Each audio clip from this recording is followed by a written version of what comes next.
Eo anatreny fanambarana samihafa izay mety isin'ny alabata amin'ny fifidianana ny tantosana tany Mahajanga dia nitondra fanazavana ny mpandrindra ny hery vaovao any an-toerana nanambara moa ny teniny fa nizotra araka ny tokony ho izy ny fifidianana izay nitanterahana ny 20 ny volana desambra lasa teo tao amin'izay renivohitra poen'izay.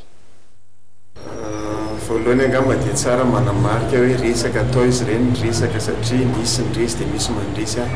fa ho anay komity mpanohana ny hery tao Mahajanga dia niezaka ny aina tanteraka ao anatina mangarahara izay niezaka nandrisy lahatra tanteraka ny vahoaka ny Mahajanga izay teo amin'ny fanohana ilay kandidanay. Asadinareo fa tamin'ny premier tour izay dia resy 21% ny candidat Robinson ary 19% ny candidat ny izay ekara izay sy ilay olona rehetrarehetra ny fidy ny candidat hafa ankoatra ny hery izay no niezahana tao Mahajanga ao nangonina ka nahafahanay nanana vokatra tsara izay 62% tamin'ity fifidianana deuxième tour ity. Ny zavatra faharoa dia izao raha ohatra ka nisy iosika ilay fifidianana dia tokony tany amin'ny PV no nanao an'izareo marika izay ny délégué rehetrarehetra tamin'ireo bureau de vote rehetrarehetra. Raha mijery nefa tsika ny PV rehetrarehetra dia tsy mahita fanamarina na fitarainana antsika ataon'ireo délégué ireo kanefa be da be ny délégué ary samy nanana délégué daholo ny candidat rotonta na ny hery zany na ny candidat ny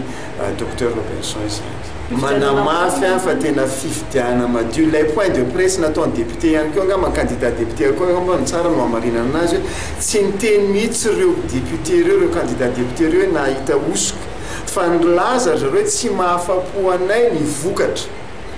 Raha tsy mahafapo azy ny vokatra normal be zany satria nisy olona netao niomana natao anatin'ny efa-taony, nisy olona niomana roa volana na 3 volana fotsiny tao anatin'ny fifidianana tsy voatery hitovy ny vokatra azo aminazy satria ilay efa-taona tsy maintsy manana tombony kokoa izy mihoatra ny olona izay 2 volana vao niomana ho député. Izay angamba ny fanamarina tsara hoentinay avy any Mahajanga fa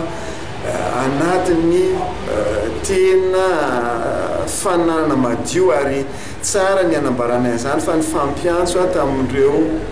mpanohana ny docteur Robinson izay ary zareo moa niantso ny félicité ny komity mpanohana ny hery tamin'ny ezaka rehetrarehetra izay nataony atao Mahajanga.